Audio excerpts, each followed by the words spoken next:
Hey, what's up? I'm Joel Madden, and this is Artist Friendly. On this episode, I'll be talking to rapper, producer, and co-founder of Insane Clown Posse, Shaggy Tudo. Let's go. That's my kind. I don't want no bad times. I don't want to have bad. Are you a cat guy? No. It's my cat. Like, I'm a cat guy. I'm more of a dog guy, but we have a cat. Right. That's like the actual cat that I own on my arm, you know? I'm an animal guy, you know what I'm saying? But Yeah. I'm a dog guy over a cat guy. But I'm a dog guy, my too. cat rocks. Yeah, You know what I'm saying? But I agree. I wasn't a cat guy. And then we got a cat. you know how that happens. now you're a cat Because guy, I yeah. feel like most cats wander into your life. Like our cats are rescues or whatever. Yeah, so's ours. And right? I was like, no, because we have two big dogs, and I'm a big Same dog story, guy. And I was like, Same. no way are we going to disturb the house with Yeah, these with a with cat, these cats. And now the cats like me better than everyone in the house. See, now look, I could one up you because I was like, no fucking cats, man. You know, I'm with my kids and wife, of course, like cat. So I'm like, all right, we can get a cat, but here goes the fucking hook to this shit. Yeah. I'm not fucking with the litter box. No litter box. Yeah, I'm not cleaning it. And it's a purely indoor cat too. I was like, as long as you handle the litter box, I'm good. That's funny. So, and you know what? My wife has kept her word. Still to this day, I never have to fuck with the litter box. That's funny because that is exactly the conversation we had. I said, no litter box. I'm not touching it. I'm not even looking at the litter box. Right, yeah. Hide it in a bathroom that I don't go in or whatever. And she kept her word. Nice. She keeps No litter? No litter box. Fuck yeah, bro. We did it. Right, we won. Yeah. Finally. That's funny. Isn't it funny how like marriages are all the same? Yeah, basically what it boils down to. How long have you been married? Shit. When did I get married? 2013. So 11. years? It'll be 11 years this year. Yeah. Yeah. We got married in 2010. It'll be 14 years. Okay. See, it's crazy though because I actually dated my wife in like 1998 and 9. And then I told her to fuck off back then. Yeah. You know what I'm saying? Yeah. And then in 2009, at the end of 2009, we bumped back into each other. And then, Yeah. you know what I'm saying? Stuck together since 2009, end of 2009. Yeah, it's good. It's funny too, because I feel like I'm lucky. For whatever reason, we make it work. Same. But I have plenty, but we're you know, at our age, we have plenty of friends who couldn't figure it out. Oh, yeah. And I actually understand too. I'm not, Right. I'm not sitting here going like, oh, we're still married. Like, I feel like it maybe because we're artists. I don't know, man. It's just to a point where it's, you know, you just realize what the fuck you're supposed to do in a relationship like that. You know, it's like if you're not willing to fucking give up everything you got and share it, Yeah. then there's no point to it. You know what I'm Exactly. saying? Because like it's not 50-50, it's 100-100, you know? One of the things that I was thinking about, I really wanted to talk to you about. I got to have Violent J on the show. Yeah. I really, really like him. Yeah. And I was thinking about you guys, about what you guys have accomplished and what you built and how long you've been doing it and how relevant you guys continue to create your world as a music fan and as an outsider to watch it. It's just interesting, Yeah. right? You guys aren't boring. Right, yeah. We try not to be. You're not. It's just Yeah. it's and then if you go around, right? Because I talk to people and I'm like, oh, I'm talking to ICP.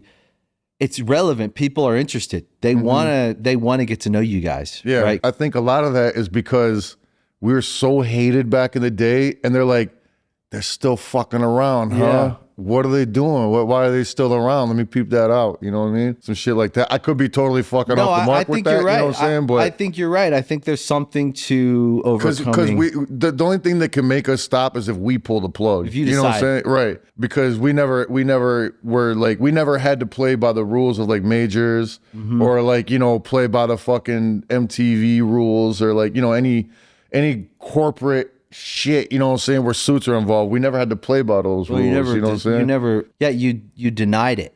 Right, yeah. You were Well, we like, told the fuck off early. thank you. Which blackballed us from that. For a while. Which was our advantage, you know what I'm saying? In the long run, it turned out to be our advantage, yeah. That's what I think about is when you decide, nah, I'm not going to do it the same way everybody else, right? I'm going to be me. Yeah. And that could be in your business or in your life. The first phase of that is rejecting the norm And so short term, it's painful. Short term, it's adversity. Right, yeah. It's a lot. Long-term, The work is a lot harder. You know what I'm saying? There's no question about that because ain't nobody helping. You gotta figure the shit out yourself or it ain't gonna happen. Because at that point, you're the only one making it happen. You know what I'm saying? Nobody else is stepping in like, oh, let me show you how to do this. It's like, let me try to do this. Oh, we fucked up. Now we got to figure out how to do it a different way. Oh, that's the right way to do it. You know what I'm saying? And long term, you build something. Yeah, big that time. No one can take. Strong, right? Yeah, right. Stronghold. And that's what I was thinking about, the amazing thing that you guys have accomplished besides all the music. And I don't want to use the word brand, but it's the only word I can think of that covers what you built, this recognizable thing that everybody knows. Mm-hmm. If I say ICP to anyone that listens to music, they know what it is. And you know what? It's I'm finding out nowadays it's not even motherfuckers that listen to music because like our name comes up on like sitcoms and fucking all this other shit. You know what I'm saying? But like we always say, me and Jay, we always talk about this. Our notoriety doesn't add up to our success in the light doesn't add up to our bank accounts. So, you know what I'm saying? We were never able to monetize it the way it should have been because a lot of our shit also is what we have made. We just turned around and put right back into the shit. We weren't sitting there enjoying Lamborghinis and fucking all shit like that. You know what I'm saying? It was like, all right, now that we got this money, let's put on a festival on our own, which is fucking stupid amounts of money with no corporations behind it. You know what I'm saying? No sponsors. So it's just like, I don't know if that's dumb or smart, but it's worked for us, you know? I actually think it's smart. I think it's because I've been doing the same thing for like not as long as you guys. So we were on labels for a long time. And then the last really 13 years, we decided, okay, let's be independent and let's just start building out something that we can hold. Yeah, of course. When we're older. Mm-hmm. And, 13 years down the road, we have built some things. Yeah. And it's a longer road, but I think there's something about the pride of ownership. No doubt. And knowing that you did it. You know what I'm saying? Yeah, of course. I mean, pride, it's like I'm that motherfucker now, you know what I'm saying? I know how to do it. And nothing scares you. Like, what's someone going to tell you? You couldn't be more right with that statement. You know what I'm saying? Because you can't be threatened because you don't need them motherfuckers. You know, so what are you going to do? Tell me you're not going to help me do this shit? You're going to blackball me from that? Go ahead. I don't give a fuck. You know what I'm saying? I'll just do it this way. But I think that's why you guys are relevant. Because if somebody had dangled $1 million over your head in that time and you said, okay, I think it would have watered down the vibe and spirit of what you guys do. And I think that's why your fans, because I'll tell you this, your fans show up. When you do a podcast, they listen. Yeah. When you guys do something. And then let's go on the outer ring of your fans and let's call it music fans. Mm. Whether or not they're everyday ICP listener, they still feel real or not. Yeah. And there's something about the integrity of what you guys do.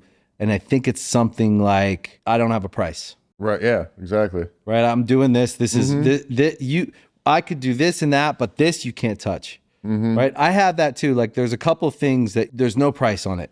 There's things I'll go do. Yeah, of course. But this thing, the core, I think about Good Charlotte and where we're at today, and I go, that's not for sale. Right. When we show up, it's because we want to be there. And now look, and because here goes the thing. There's selling out, and then there's shit you do where people might accuse you of selling out, but are you selling out? Because we've been accused of selling out on certain levels of doing things, right? Yeah. But here goes the thing. It's like, okay, let's say we got called sellouts because we did something on the George Lopez show back when that was a thing. It's like, that was cool. Yeah, but here goes the thing though. You're a sellout when you change what you're doing to get paid, you know what I'm saying, for somebody else's shit. You know what I'm saying? People come to us and if they ask us to do anything that we don't normally do for, fuck off. It's not happening. You know what I'm saying? But if they want what we do, we're more than willing to do it. You know what I'm saying? As long as we could do it our way, we're all for it. You know what I'm saying? Any kind of light we could take and shine on Juggalos, we're with it. You know what I'm saying? And that's not selling out. That's fucking, we're not changing what the fuck we do when we do things outside of the Juggalo world. We do festivals now. But you know what? We still spray Fago on these festivals. Yep. You know what I'm saying? We do the fucking songs we've always done. We don't change our shit up to do anything. You know what I'm saying? And if they want to invite us into a world that we're not normally invited into as what the fuck we're doing and not ask us to half step and not do some shit, all about it. You know what I'm saying? All about it. I think that's why it's still here.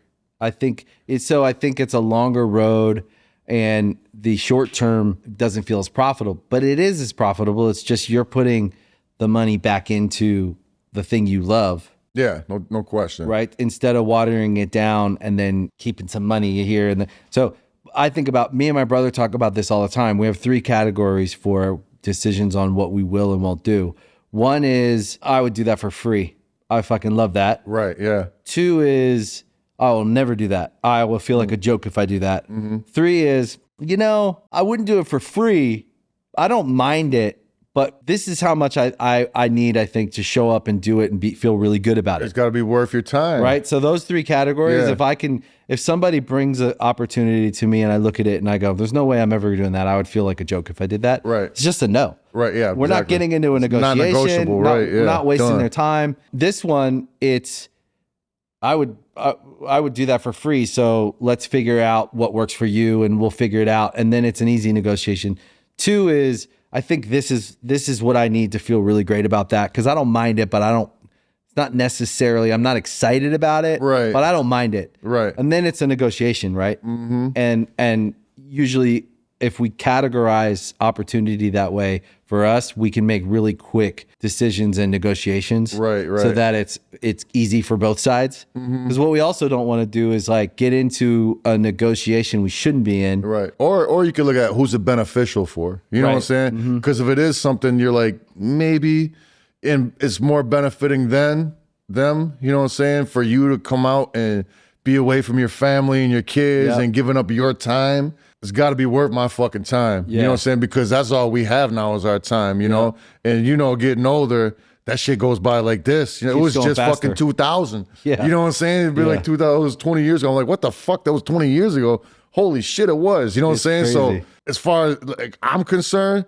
my time is so fucking valuable. It's ridiculous. You know what I'm saying? Because I'd much rather be at the crib. I could work out of home and do everything I love right there and see my kids every day and marinate with my wife and enjoy my life, not be in a hotel, you know what I'm saying, dealing with fucking these people I don't know and you know what I'm saying, this and that. So you need to make it worth my time to come out and benefit your shit. Yeah, that's you know right. what I'm saying? And if you're able to make it worth my time coming out where I can then go home and benefit my family from what you gave me, then I'm down to do it. You know what I'm saying? If it's something that I'm willing to do, though, you know what I'm saying? It's not selling myself short. That's a really good point. I feel that because I'm the same way, man. I want to be home with my wife. I've been shit. We've been on the road too many times. Fucking too many years. Yeah. You know what I'm saying? Yeah. It's like I was just saying to somebody else. It's like okay, so I got my sons. I got 27-year-old sons. They're twins, right? I got a 21-year-old daughter. Okay, they're grown. You know what I'm saying? I have also a 9-year-old son and a 7-year-old daughter. You know what I'm saying? Yeah. So my older kids, they were born in 96. Right. You know what I'm saying?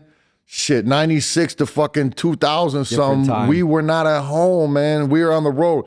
I wasn't a fucking deadbeat. I wasn't an absent, but I wasn't home a lot. And I wasn't with the mom. You know what I'm saying? So, so when I was home, I'd be with my kids like a motherfucker. You know what I'm saying? But I was out on the road so fucking much back then. I missed all the milestones. I missed birthdays. I missed this and that. So with my kids now, I don't need to be on the road like that. And I'm fucking loving seeing them every day and watching their milestones and watching them grow and being as part of their life as much as I possibly can, you know? So you really got to make it worth my motherfucking time because I've been through that shit where I've given my time up to get to where I'm at. You know what I'm saying? I'm not willing to negotiate with my time no more, you know? Because I've already paid a lot of dues with my time. Yeah, you already with not did that. getting paid. You know what I'm saying? That hits me because I think I had a very complicated relationship with my dad, so I didn't have those memories that I wanted to have with him. And I didn't have I had an absent dad. You know what I'm Right. saying? So yeah, I want to make sure my kids got the dopest fucking dad they could possibly have. You know? Yeah, it's I don't want pretty my crazy. kids growing up like, oh man, my dad wasn't around. You know? No, fuck no. They ain't gonna be allowed to say that. Yeah, you know and what I mean? yeah, I think about that. Like, but then we also have to make a living, so we find the balance of like, Exactly. how do I make a living, and you know, we do our best. Mm-hmm. That's what every guy. I think every good dad is just a guy trying his best. Yeah, And we of all course. we all have our own version of it, but I kind of weigh up because I missed some stuff with my kids in the earlier years from 0 to like 6, and I missed a bunch of stuff because I was working still, you know. Yeah, of course. And I weigh it up now because they're teenagers, and I know I only have a few years left of all this family time. Because Right. then once they're 18, 19, they're out. Yeah, even before that, because then they don't before give a that. fuck about being When they with your start parents. driving, I don't want to you're be like- around your old ass.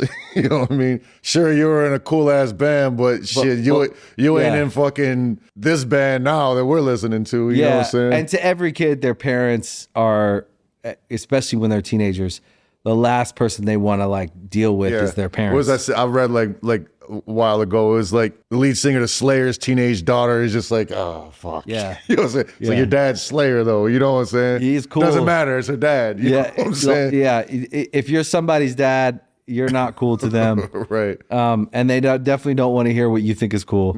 Right. I always ask myself when I'm called away, right? When some opportunity comes in, even for 2 weeks, you're like, is this worth it? Mm-hmm. And then you look at that 2 weeks and you'll straight up decide, okay, if it's someone's birthday, it's not happening. I'm 100%. I'm staying. Or I better have a day off on that so I can fly home or whatever the I'm fuck. getting home for it. Right. And that's how all That's non-negotiable to me nowadays. You know what I'm saying? me too. 100%. And that's how all the decisions are measured now. It's like you look at, okay, the opportunity and what's that worth? And then you look at what's it taking away? What is it taking you away from? Mm-hmm. And then you're just holding them next to each other and you're trying to figure it out. What's more valuable in your life? You know what I'm saying? The money you're getting for this or what you're missing out on, you know what I'm saying? That memory you're missing out on. Is that money worth that memory? You know what I'm saying? Because, I mean, that's what life is about, is creating fucking dope-ass memories. You know what I'm saying? That's it. So what are you giving up for that memory? You know what I'm saying? It better be something that's worth that fucking memory, damn it. You know what I'm saying? Or fuck that whole situation, you know? Yep. Because you ain't going to remember what the fuck you did there, but you're going to remember that you fucked up and didn't make it to that, you know? Yeah. And or they will vice too. versa. You go to that, you're going to remember that to the rest of your life. You're not going to remember what you blew off because of that. You know what I'm saying? Yeah. And I think that why I like these conversations is actually, I think that most people that are just listening to our music or watching us do the things we do, they can't feel that behind it. Yeah. You never will unless you experience it. You know, that's why everybody wants to be a famous person and this and that. It's a lot of fucking hitches that come with that. You know what I'm saying? You got to give up a lot of shit to do that. You know what I'm saying? That you don't understand as just being like a 9-to-5 person. Like I'm envious of a lot of motherfuckers that just do that because they're able to do shit that I can't. So on the flip side, people are looking at, yo, I would kill to be like in that situation, but it's cool. It's what I dreamt about. It's what I wanted to do. You know what I'm saying? But not everybody's cut out for it. We've taken people on the road and shit. You know what I'm saying? They're like, yo, let's go the road. Finally, I'm fucking doing it. You know what I'm saying? A weekend, they're like, my dad's sick. I got to go home. You know what I'm saying? You're like, okay, man, it's cool. And then you see him on Instagram at some party. You know what I'm saying? Oh, I'm back in the house. It's like, your dad ain't sick. Just say you're not cut out for this shit, man. Yeah, it's not for everyone. You know what I'm everyone. saying? Because it's not easy, man. It's being away, especially people that aren't used to being away from home, that like, you know, didn't start younger, traveling and touring and shit. You know, you jump into it when you've already got a family established at home. It's not gonna work, man. You can't at that point, you know, unless you're willing to give that shit up, you know. Yeah. That's why it's hard even at the beginning when you got a young kid, when you're first starting to tour, even though you're young, it's fucking rough. You know what I'm saying? Yeah, I was talking to a guy the other day, singer from this band I really like, and he's got a 4-year-old, and they're in their, you know, they're not a new band, but it's a band called Health. It's a good band. They're not in their beginning, but they're nowhere near their end. They're on the rise, you know? Yeah, but they're not at a point where they can pick and choose 100%. Right. Like they have to go now because it's growing. And, right. Yeah. Road calls, man. They got to keep their foot. That's the other thing about what we do, making art and making music and building legacies, is you guys built a legacy that you have to now look after, right? So you can say yes and no to things that you choose, right? But that's because you did all that work. Yeah, of course. So you did give up memories and all that shit. Tons of them, yeah. And so you suffered through the what we all sacrificed to build our legacies. And then on the other side of it, in success, it's still hard work. Yeah. But you can be a little bit more measured and thoughtful about how you curate that legacy. Yeah. That also comes with age too, and experience. Age and experience. You know what I'm saying? And then a band like that, they're on the rise and they have to go. Yeah. And he's got this kid. That's what you have. You're right. You have to do that in order to reach that level of success. You know what I'm saying? And I think that's what a lot of other people don't understand too, especially with nowadays shit with streaming and fucking, you know what I'm saying, influencing and shit like that. You know what I'm saying? Because I stream and do all that shit as well. You know what I'm saying? And that's another full-time job, man. You know what I'm saying? It's like people just, oh man, I'd be nice just being a fucking kid opening toys up and then you just get millions of dollars for taping it. There's a lot more that goes into it than that. You know, it always looks so much more glorious from the other side. You know what I'm saying? From the audience. They don't see the work you got to put in, the editing and the fucking brainstorming and what the fuck they're going out and making it happen and the set all the lights and everything and setting everything up. And you know what I'm saying? It's a lot of work that goes into all of that shit. It's if it was that easy to do, everybody would do it. You know what I'm saying? Everybody would have a hit show. You got to be consistent. You got to fucking, just like touring, you got to go out and tour at the right time. With streaming, you got to be consistent as fuck on a schedule. You know what I'm saying? If you dip up, fucking attention span is what nowadays? Fucking songs are fucking 2.5 minutes now because motherfuckers' attention spans are like that. You know what I'm saying? Yeah. So if you're not rapid firing that shit, you know, that takes a lot of fucking brain power thinking of that shit. You know what I'm saying? The second you relax on that shit, they're on to something else. You know what I'm saying? Yeah, and you have to be good. Exactly. You have to bring something to the table that's interesting for motherfuckers to want to grab onto, you know? If you're naturally good and talented and you work really hard, you might have a shot. Right. Right? So, and it's still like hitting the lottery, even with the talent, even with the work ethic, even with all that, it's still a fucking shot in the dark. You know, what really blew my fucking mind, I think it was like 1995 or something like that. And we were signing with Jive Records. Okay. And I remember our A&R, Jeff Fenster, he was like, look, man, he's like, I'm gonna keep it real. This is how it goes. He's like, labels every year sign few hundred bands. You know what I'm saying? He's like, out of those like fucking fucking hundreds of bands that we sign, maybe if we're lucky, one will fucking go gold. Yeah. You know what I'm saying? So just like throw as much shit at the wall and see what sticks. You know what I'm saying? That's the ones that they start homing in on. You know what I'm saying? And because when you're a kid, you think, oh, I signed to a label. That's it. That's it. I fucking made it. That's it. We signed. Golden ticket. You know what I'm saying? Exactly. You know, not realizing, okay, that's just your toe in the water.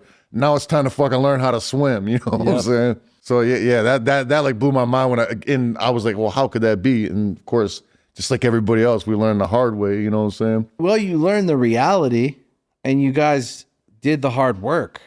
Yeah. You guys did. You guys worked really hard. You work really hard. Your band, your music, it's known. I mean, like if you go out on the street and you talk to people about ICP, they know what ICP is. Yeah. So to me, it's not just one song or one record, it's all of them. But the culmination of it is this legacy that you have. And I think that's what they don't understand, the sacrifice that you've had to make to get there. And I think artists understand. I think that's why I think at our age, we all respect all the different artists out there because we understand what it takes. Yeah. And I think artists, our brains are wired definitely a little bit different, you know what I'm saying, than just, you know, I don't want to say normal people because we are normal people, but you know what I mean? Like just, you know, out of high school into the factory motherfuckers. You know what I'm saying? Yep. That I hate to sound like this, but like, I don't want to say people with no ambitions, but different ambitions, I guess, than what artists are into. You know what I'm saying? Creating things for people to enjoy and whatnot. You know what I'm saying? I think the brain is wired differently in that fashion. You know what I'm saying? Because it's like, I don't know. I never had no interest to do anything else. You know what I'm saying? So it was like this or nothing. You know what I'm saying? There was no backup plan. I didn't want to be nothing else. Nothing else. I felt the same way. You know what I'm saying? It was like, it's like almost kind of like, you know, it's going to happen. You know what I'm saying? Because there's no other option. You don't give no other option a chance. There was no chance. This or nothing. You know what I'm saying? I had no backup plan. Right. We were all in. You have to be all in. Yeah. And the crazy part is, like we were saying, it's like, you know, and being young like that and being like in a local band and this and that, the big dream is to get signed to a label, you know, and take the ride. You know what I'm saying? And the crazy part is, it's like we got signed to like a Battery Records, which was a sub label of Jive. You know what I'm saying? Mm-hmm. We were already bummed out from the get. Like, well, why not just Jive? Yeah. You know what I'm saying? And it was a small deal. You know what I'm saying? But the thing was, the way we came up when we first started out in Detroit was we didn't just play gigs and hope somebody noticed us and like rappers, you know, cypher circles and hope you get noticed, sending demos and all that shit. From the jump, we started recording records and selling them ourselves. Right. That's what we knew how to do because there's a couple examples in the city of people that were doing that, and we're like, okay, we didn't know the other route of just like, we had no experience. Like, we weren't a band, so we didn't like practice in you know what I'm saying, in the garage or no shit like that. So it's like we hit the studio and then we started selling records. We just did from the groundwork. We didn't go to parties or nothing like that. You know, as teenagers, we went to the clubs, but we were in the parking lot flying them. You know what I'm saying? Yeah. We'd be at the fucking high schools flying them. Anywhere, we just walk up the street, just every car, flyer, boom, every fucking light post, every store that would accept flyer, more than just record stores, whatever store that you saw a pile of flyers in, put them in there. You know what I'm saying? Our flyer game was immaculate. You know what I'm saying? And that's all we did because we were like, how do you push records? You know what I'm saying? We didn't have money for commercials. We didn't even know what the fuck a distributor was. You know what I'm saying? Yep. So it's like, so that was our game doing that. And, you know, it's fucking crazy because we sold around 80,000 records just in Detroit before we even got signed to anything. You know what I'm saying? So at that point, we knew how to do what we were doing. We knew, by that time, we knew what we were doing. We knew our music. We knew the direction we were going to take it. You know what I'm saying? Yeah. And when we got signed with Jive, and this was something that just happened constantly to us with different labels. It's like they would sign us. They didn't know what the fuck to do with us. They're like, okay, these motherfuckers are selling 80,000 records. Let's get on that. You know what I'm saying? So they scoop us and they're like, so, okay, like hitting us with a stick. Okay, how do you work this? What do we do with this? You know what I'm saying? They didn't know to put us with rap. They didn't know to put us with rock. You know what I'm saying? So it took us, we didn't take our advance and go buy shit. We took our advance and we bought promotional vans. You know what I'm saying?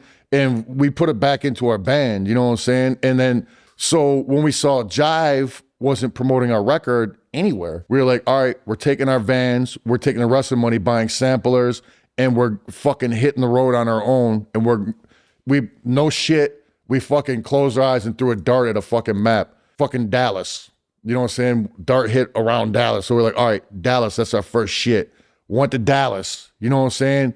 Started fucking, and people never even, like the stores had no clue who the fuck, never heard of our record, nothing, you know.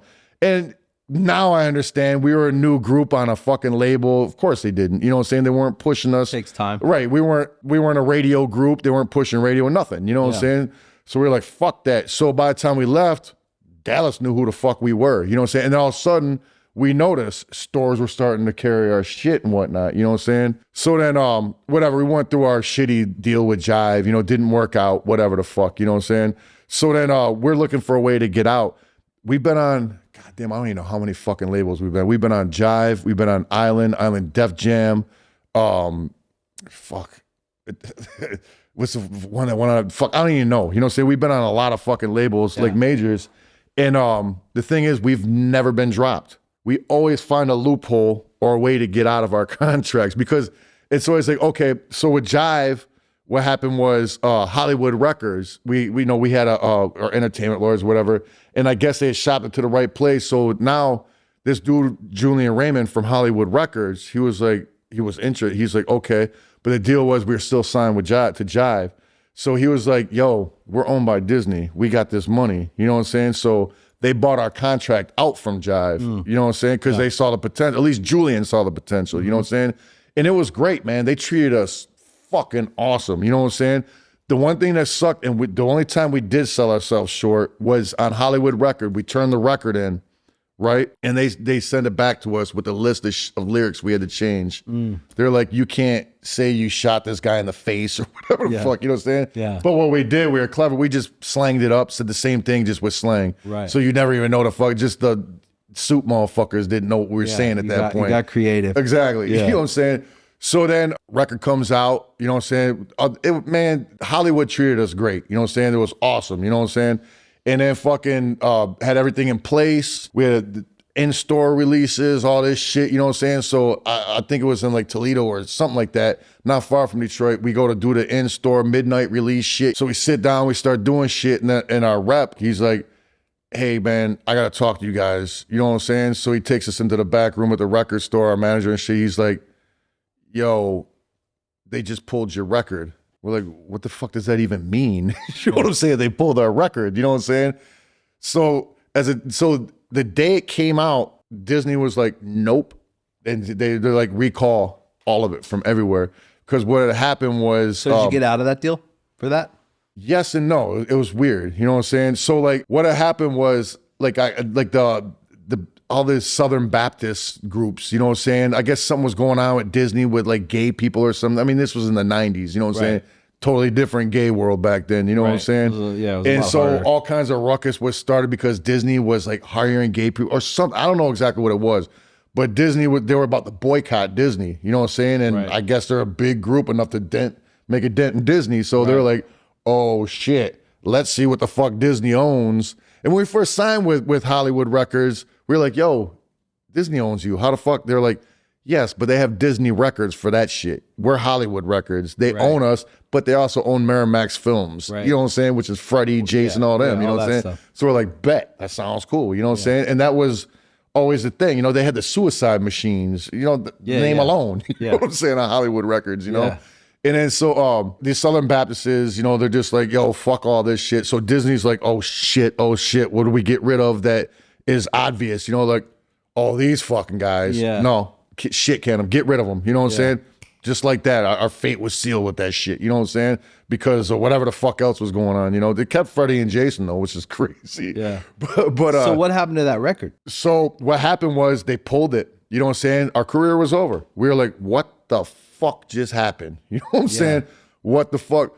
So me, Joe, Jay, and another one of our homies who was our now manager, Billy, we were like, all right, fuck this. We just got in the car. We're just headed to Virginia Beach. I don't know, somewhere, fucking Myrtle Beach. I don't know. We're just driving to the beach somewhere on the East Coast where it's warm and fucking regrouping and trying to figure out what the fuck had just happened. You know what I'm saying? So we're about like, I don't know, 4 or 5, 6 hours out, you know what I'm saying? And, you know, we stopped, this before cell phones, we stopped and called our manager. We're like, what's going on? He's like, fucking turn around, get home right now. We're like, what the fuck you talking about? You know what I'm saying? He's like, yo, shit's crazy around here. Alternative press got a hold of the story, you know what I'm saying? And fucking a bidding war is about to be going down for you guys. We're like, what the fuck? You know what I'm saying? So all of a sudden now we're flying to fucking LA to New York, meeting up Lear Cohen, Jimmy Iovine, you know what I'm saying? All these motherfuckers, you know what I'm saying? Like the top motherfuckers at all the labels and shit, you know what I'm saying? Talking this, talking that. So we eventually went with Island. What had happened was Island still had to buy us off of Hollywood. They weren't just letting us go. They already invested too much fucking money, you know what I'm saying? And on top of that, with a non-disclosure fucking shits, you know, so we weren't even allowed to say what the fuck happened. I think it still stands, but we don't give a fuck. Who cares? What are we going to do? You know what I'm saying? Doesn't matter. Exactly. I don't even know if Hollywood exists anymore. No, the record label don't. I don't. But Disney does. You know. But sure. I mean, I mean, come on. They fucking Marvel and Star Wars. Who the fuck are we to Disney? You know what I'm saying? Yeah. But They wanted to fuck with us so bad, Island. This is what sold us on going to Island. We didn't even have an A&R. The president was our A&R. You know what I'm saying? So there was no middleman, no nothing. His name was Human. Fucking straight to the man. No report, no nothing in between. Us, him, boom. Let's do this record. You know what I'm saying? Yeah. So they re-released it. You know what I'm saying? We're like, yo, we want to do this movie. Big Money Hustlers, like a fucking knockoff on the cheap hood movies that, you know, Master P and them used to come out with back in the day. I love those. You know, yeah, we fell in love with them. We were like, okay, we're going to do a spoof of one. Funded all that and this, you know what I'm saying? Shit was actually going good with them, you know what I'm saying? They still didn't know how to market us. So it took us stepping in. We never stopped working ourselves, you know what I'm saying? We never left it to any record label to work us because they didn't know how to. Like I don't know if anyone and we were still would. struggling at that time because they didn't know, once again, how do you label this? Where do you put it? Because it wasn't cut and dry rap. It wasn't rock at that, you know what I'm saying? So it was just like, what the fuck do we do with this? You know what I'm saying? In the meanwhile, this Juggalo world's building, and we weren't intentionally doing that. We didn't know, we didn't come up with the word Juggalo. None of that shit. You know what I'm saying? It all fucking, I can't tell you. We can speculate where it came from, but we never said the word Juggalo before Juggalos were calling themselves Juggalos. And we never were like, yo, you're now Juggalos. Never that. You know what I'm saying? Motherfuckers adapted themselves and started doing that. At this stage, you guys own the word Juggalo. Yeah. When you hear the word Juggalo, you know exactly what that means. Right. And then Island merged with Def Jam. Right. And then shit just changed. You know what I'm saying? At the whole Human was no longer there. We didn't even, I don't even know if we even had an A&R. We had no representation there. We went up there, at one point we went up there to figure out what the fuck was going on, right? We go up the elevators and shit, Manhattan, all that shit. You know, when you walk in the labels, all the cubicles and all that. Yeah. So we're walking through the cubicles, motherfuckers, fuck, is it was a fucking Halloween around here? What the fuck is this up in here? Motherfucker, we're on your label. Yeah. We're on your motherfucking label. What do you mean it's a Halloween? Who the fuck is this up in here? So then we're like, we're doomed, man. That's it. The fucking Island owns our, you know, that record. You know what I'm saying? So it's like, fuck, man. What do we do? So we just kept doing what we did. We stayed on the road. You know what I'm saying? Kept fucking beating the pavement, touring. Kept promoting everything ourselves because Island was doing nothing at that point. You know, they didn't even know we were on their label. Yeah. Straight the fuck up. To the point where they forgot to renew our contracts. Right. How the fuck they forgot to renew our fucking contract? It was right we there. were counting the fucking days down like, oh shit, we're about to be off. They're going to hit us up anytime now. Anytime. They didn't. We were free. It was the fucking greatest shit ever. You know what I'm saying? And then we ended up going with, I think it was E3 or some shit like that. You know what I'm saying? Smaller like label and shit just for like, you know, because they were distributed through Sony and shit like that. Then eventually we just did like a deal with Sony Red and all that just for distribution. But it's crazy because like I was saying, it's like we've never been dropped, but we've never been we never had the machine working behind us of a major label ever. Right, Even though we've been on the majors, they've never put the fucking coal in behind us. You know what I'm saying? Right. It's always been on us. So I think that 100%. Now looking at it, you know, of course we didn't like it back then. We're like, yo, where the fuck is the help? Where's this and that? We're on a major. What the fuck? We're supposed to be all over this and that. You know what I'm saying? But because of the grind we had to put in, you know what I'm saying? Because if we wouldn't have, we'd have been dead in the water. You know, if we were just like, oh, fuck, okay, they're not doing nothing. What do we do? You know? But because we did everything ourselves at first in Detroit, we knew what we had to do. You know, it's time to grab the reins and keep the shit going, you know? And, you know, we never stopped that. And that's how we still do it to this day. You know what I'm saying? So the only time that we'll stop is if we unplug ourselves now. Well, so that's the other thing, right? Is what you could have done is quit. Oh, yeah, no doubt. But then what? Then you know what? what I mean? Then what? But something, I have two thoughts. One is for people listening, right? Because everybody listening has their own life and they're trying to go forward in life and succeed, right? Like, yeah, no doubt. You know, I think it's human nature. Like most of us, like we don't want to fail. We want to succeed. We want to go forward, aim upwards, try to make something out of ourselves. Of course. And so for people listening, I think sometimes when you listen to artists who have had success, because to an outsider, they don't know that story, right? Right. And they see you guys and they go, that must be nice. And mind you, sorry to cut you off, but the whole time we're going through that, motherfuckers didn't just dislike us.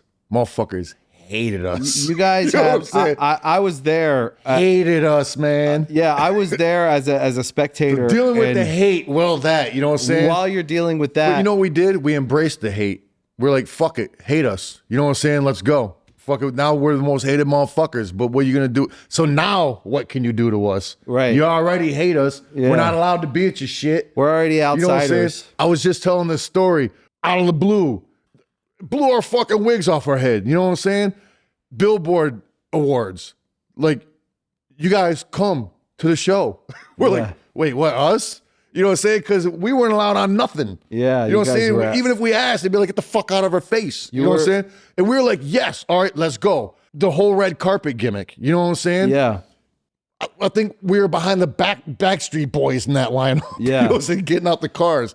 So, I mean, you've been in this situation. You know what it is. Like the photographers, all that. Yeah. But before you hit the media shits, that's where they got the stands at for fans. You know what I'm saying? So you walk through there, they're like cheering for their favorite people, whatever. Yeah, yeah. Bleachers full of Yeah. motherfuckers. You know what Yeah, I'm saying? yeah. That's the part that you don't see unless Yeah. you're in it. You know what I'm saying?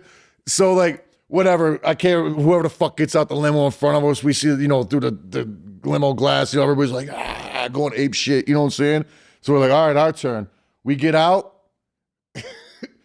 Boo! Fucking, it sounded like a rival team was in town. You know what I'm saying? Well, and we were like, you know what?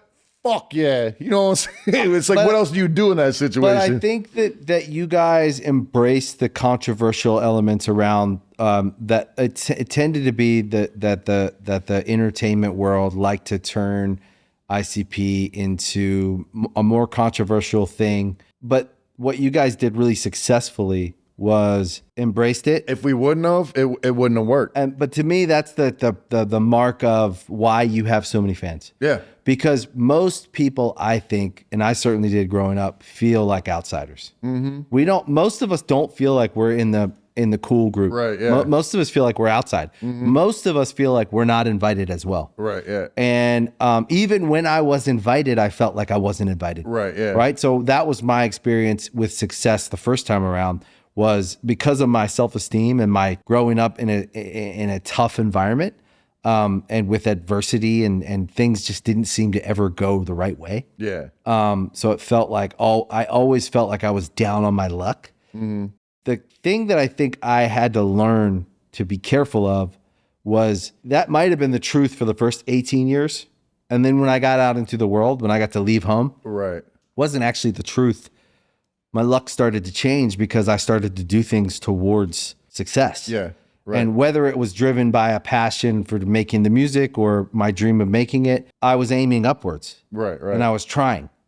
And I didn't realize that I live in a world where there's a cause and effect. If we put forth effort, something comes back. Right, right. Right? Something leads to something. But what I struggled with through my 20s and through the first kind of the 10 years of success we had before it was like 10 or 11 years of nonstop. Yeah. And then we stopped and we took a look around. And that was when I started to work on myself. And I realized like, I'm not down on my luck. I'm up. I'm way up now.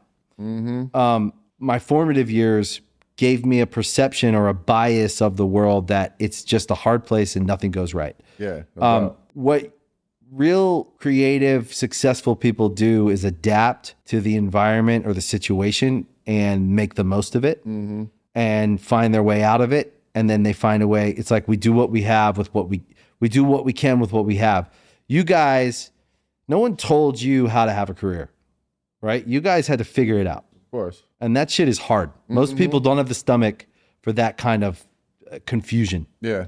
And then you get into the world and it's not exactly the kind of party you thought it would be. Right. Right? When you're making art in the studio, in the basement, in the bedroom, you're actually making something good. You're trying to make something that other people will like. That's a good, Yeah. that's right. actually the concept of that is good. Right. Yeah. Right? And you did it. And then you go into the world and then the powers that be, the people in charge, the media, the labels, the this, the that, they decide to put you guys in a place and make you a scapegoat for something, a controversy for something. Because the truth of the matter is we need that in entertainment. Oh yeah. We need a bad guy, Yeah. right? And you Boy, did guys, we ever fill that fucking slot, man? right?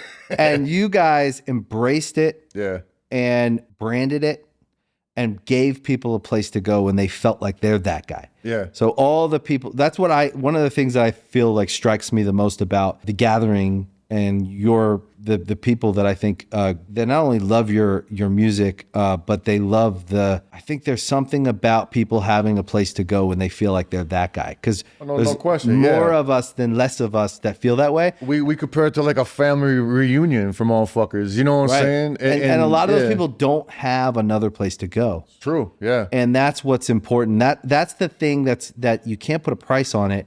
And you don't know what it means. Like, you know what's dope, man? Most people don't get that, and they don't get it, but you get it. I get it. You understand? You know what I'm saying? I get it. Because the way you're explaining it, I feel like that's the way I would explain it. But people, when you explain that to people, it just doesn't click in their head. They don't understand that. You know what I'm saying? And it's like I don't know. To me, it's so cut and dry because it makes sense to me. Maybe because it's our fucking story. You know what I'm saying? But and you live it, so it's not gonna. When I say it, you understand it. And I felt this when I sat with Jay. Like, I actually don't think you guys are completely aware of the value and importance of that. I know you know it, but I think that there is some things that you will only be able to tell with time. Oh yeah, I agree with that. And that's the thing that's striking to me. And then I also think for people listening that are trying to do something, the story you just told about the labels, there's this like parable. I won't get into the parable, but there's this like, is it good luck? Is it bad luck? Right? Yeah. And in a time we may think this horrible thing happening to us. That's our story. That's because at the time we're like, yo, like we always call it like the fucking like career killers. We had so many career killers. But somehow they always turned around to be our benefit in the long run. Well, because you know what I'm saying? didn't stop. Right, exactly. Because most people stop. Yes. They quit. This is what I tell motherfuckers too, because, you know, like meet and greets, all that shit. You know what I'm saying? People will be like, yo, please, what's the best advice you can give on success or like, you know, doing something and making it successful? And I'm like, it sounds a lot simpler than it is. Don't give up. You know what I'm saying?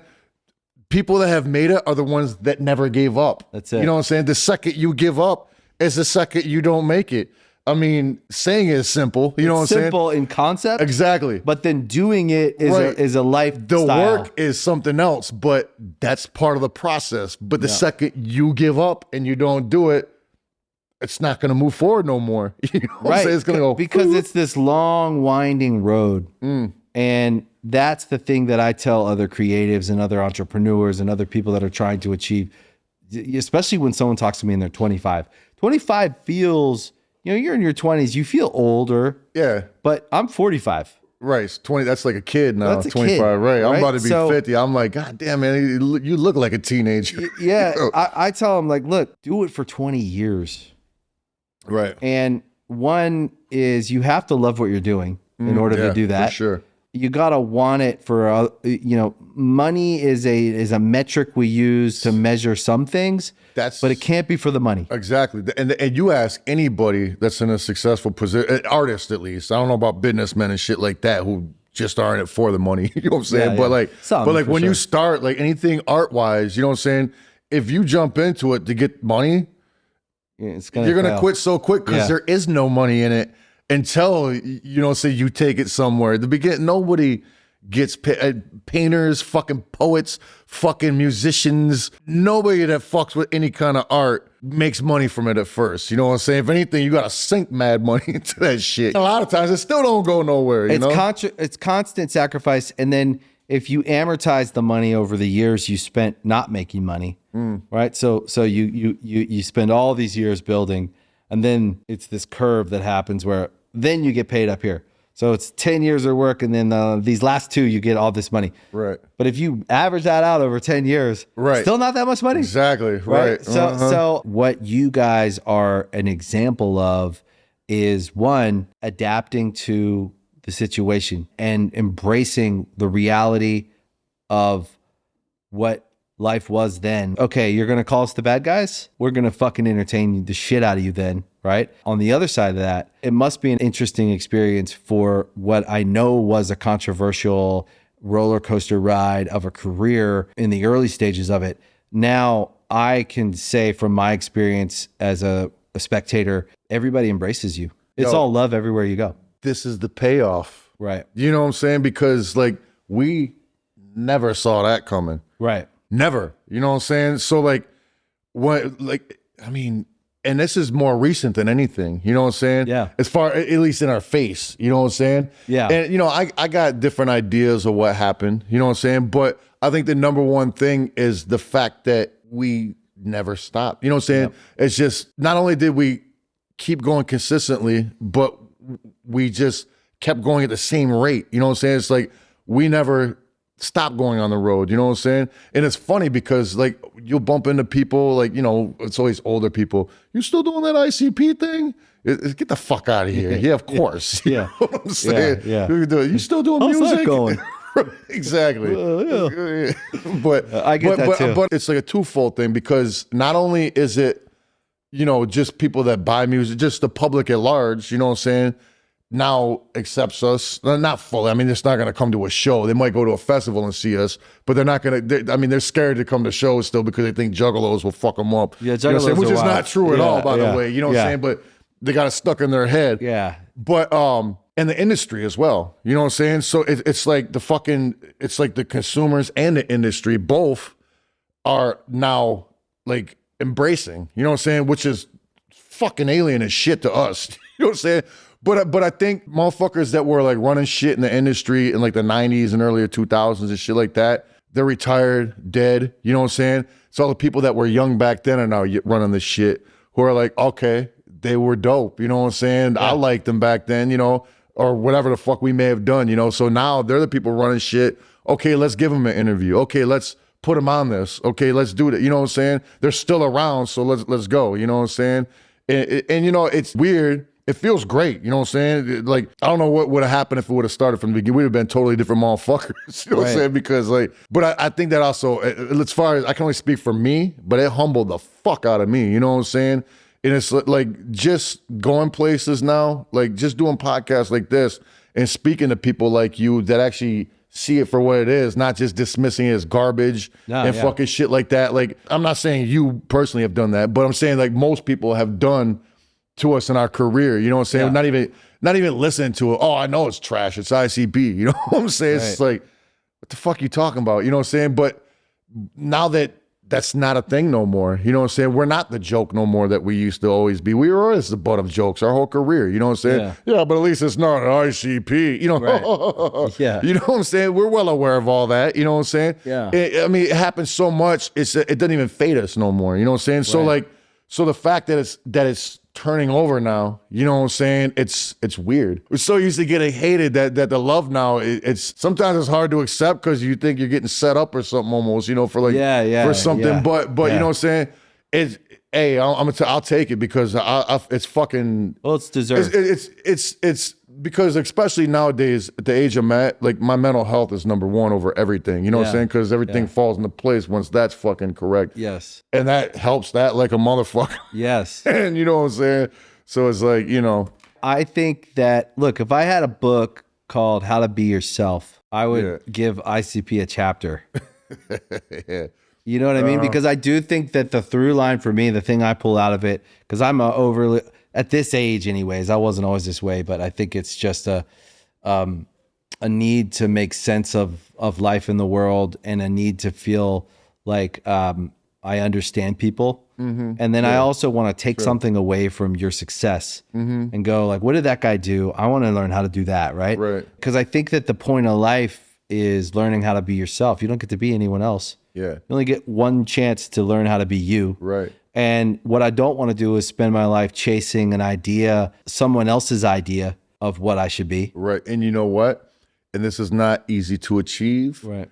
But once you learn, and I'm sure you've already learned this, you know what I'm saying? Once you learn the skill of truly, truly not giving a fuck what people think about you. Right. Like whether it's a blemish on your face, oh no, let me cover that. Or you know what I'm saying? Or you got a fucking coffee stain on your pants, whatever the fuck, small things or big things. Yeah. Once you truly don't give a fuck, you know what I'm saying? Yo, you get to put it's the biggest fucking weight off your shoulders. right. You get man. to set You know what that I'm saying? bag down. Right. You know what I'm saying? Right? Like, I think you guys are coming into and are in. Actually, I think you're in it. For whatever it is, these last couple of years, I've noticed it. But then I also, talking to you both, I feel like you're there in your lives, and I think you're there mentally, spiritually. I feel like you guys are in the most interesting and likely the most important chapter of your career. I would agree with you. 100%. I agree And with I don't even know what that means. I just feel it. Mm-hmm. And I think you'll discover it. No, I agree with you because, like, I don't know, there's just so much shit on the horizon that not only seems so good, but just from the experience and the fucking, I hate using the word maturity, but the maturity and shit that we both have now, you know what I'm saying? It's just handled from a whole different perspective and way to do it, like more smart, more experienced, you know what I'm saying? And you know, we both do a lot other more shit than just ICP now, but we both know that when we come together as ICP, that's when the real shit happens. Yeah, you know what I'm saying? There's some. It's like, this is cool doing this, and I love doing this. You know what I'm saying? My heart's in it. I love it. He does shit like that, but we know what the fuck this is in the middle. There's you know some what I'm magic saying? in it. Yeah, there's some real magic in it, and that's just all that time, all those years, all those hours on the court together. Yeah, you don't have to talk. Exactly. So there's some magic in it, but I think you're right. I think there's this awareness and experience that's going to allow you to understand exactly what to do with each thing that comes. Yeah. But I really feel it. I feel like you guys are entering the most interesting chapter of your career. And I think it's because of however many years, 20, 30 years of work and effort and adversity and all the things. So again, I always pull out for people listening, trying to figure their shit out, the bigger ideas of why you're sitting here. Yeah, and you know what? This phase of our life and career, it's like we're entering this without the fucking hate. You know what I'm saying? Yeah. That's the big difference. You know what I'm saying? And I think it's gonna show. You know what I'm saying? And you, as long as you've been here, and me too. And not the hate in our hearts. I'm saying the hate towards us. Right. You know what I'm saying? It's all love. I'm telling you. But as long as you've been here doing what you do, and me too, to still be working is one thing. I feel grateful. But there's plenty of guys who aren't here anymore. It's true. They either died or it was too much because it's hard. It is. And I get it. I understand. I never see someone go out of this. Giving up is 100% easier than doing it. And you know and some people had to give up. They couldn't take it. They would likely be dead if they didn't give up. Yeah. And so I respect that. But the reason you're sitting here and the reason you can show up somewhere and everybody wants you to be there is all of those years of doing it. Yeah. And you can't buy that. You have to live it and earn it. And I just think it's really, really cool. And it's really inspiring because most people want to look at the future and feel hopeful about what's possible. And they want to believe that they'll still be here in 20 years. And you know what I love about all this shit is up the fucking treacherous mountain that we fucking cut through, the path through, getting up to that bitch, you know what I'm saying? Still not to the summit, you know what I'm saying? But like just fucking cutting through the fucking jungle up on the side of that fucking mountain, the path that we left, you know what I'm saying? Making it easier for the next man in our situation, you know what I'm saying? Where they're still climbing that mountain, but at least they don't need their fucking machete now. You know, they still need your mountain climbing boots. Yeah. But you know, but the path is fucking a lot more clear than it was before we came through it. You know what I'm saying? And that's a good feeling knowing that. You know what I'm saying? But there's only one ICP. There only will ever be.